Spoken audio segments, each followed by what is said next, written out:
Win big with new DRF All Access Past Performances. With one best-in-class product, you now get all three past performance formats. Go to DRF.com and use coupon code 1FREEPP for a free single card today. Hi, everybody. Dan Illman, Mike Beer for Kentucky Derby Prep Recap. In this edition, we're going to take a look at Deterministic, who recently won the Gotham Stakes and potentially could be a major player on the Kentucky Derby Trail. We break from the gate. Deterministic breaks from post position 2 in the Pink Silks, the number 3. Keep in mind, this horse has not raced since Saratoga when he won his career debut. Christophe Clement had him ready to go over a very wet track.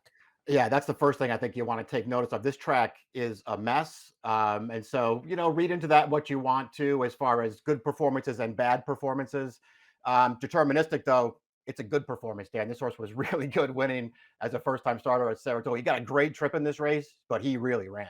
It seemed all day long at Aqueduct, the riders were cognizant to stay away from the inside, stay on the outside post. Deterministic is racing closest to the rail, but a few paths off of it, and he is getting a very nice trip, tracking Maximus Meridius, who is shipping in from Parks and stepping up in class, while pressured by a very hardy horse, the New York-bred El Grande O. Yeah, it seems like, especially in this race, Dan, it's the kind of race where you wanted to be up close. You're not going to see anybody make up any ground in this race. Keep your eye on Maximus Meridius, who's on the lead now.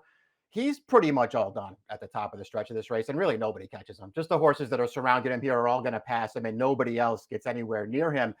A great trip for Deterministic. Rosario's going to swing out here, but he doesn't get out into the clear. He's going to have plenty of room to go to the inside, though, Dan, and this is a good finish for this horse off the layoff.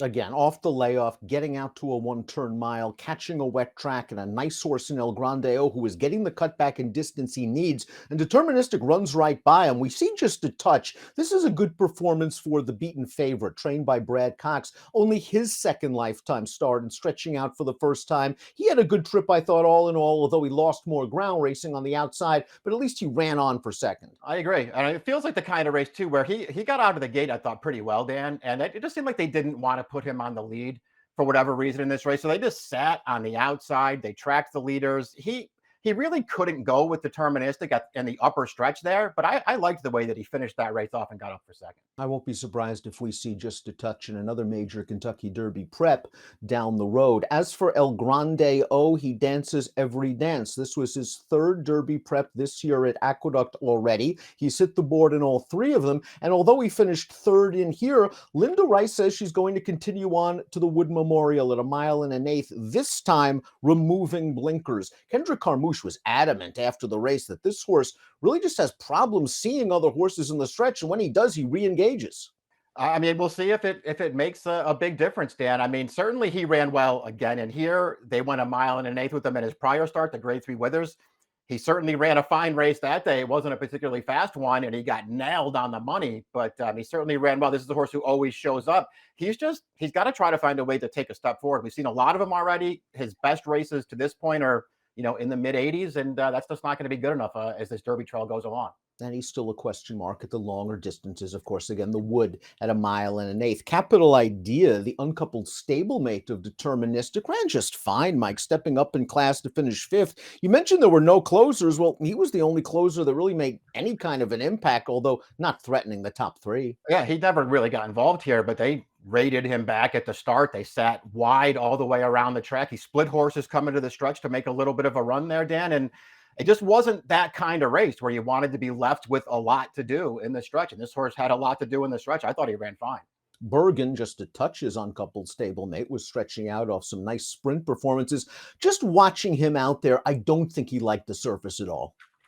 I had the same feeling about him. It didn't seem like he liked it. And maybe that's the reason why Manny Franco elected to take him back early, because this horse broke fine, and it seemed like he was going to go forward in the first part of the race, and then he didn't. They just raided him, took him back between horses, and he never really made any kind of a run here. I am going to give him the wet track excuse here, but he's still a question mark stretching out, I guess, going forward. Did you see any trips or sneaky efforts that could make one of these also ran somewhat interesting down the road? I mean, I didn't see any. I just feel like, this is one of those races again where you want to keep an open mind. The horses that didn't run very well in here, I don't know how hard you want to be on them if you liked them on the way in. And maybe you don't want to give too much credit to the horses that were, up front and well clear of the others at the end of this race. Although, I'm not going to sit here and knock the 1-2 finishers at all. Let's take a closer look at the winner, Deterministic, unbeaten from 2 lifetime starts, trained by Christophe Clement. Joel Rosario aboard for both victories. This horse sold for $625,000 as a yearling. He's by Liam's map, and there is a ton of turf and distance on the bottom of this pedigree. Yeah, exactly. There's a lot of turf, but you don't worry about surface with this horse right now. His 2 dirt races, they're just fine. And talking to Christophe's son and assistant Miguel in the winner's circle after the race, he's very confident about this horse. He feels any surface, any distance is fine for him. The horse won his debut overcoming trouble at Saratoga. He had an ankle chip that needed to be taken out. He said the horse had been working so well, though, leading up to this race in company with Pandagate, who won the New York bred Gander Stakes the week before, that he was confident. He says this horse is one of the more efficient movers he's ever seen.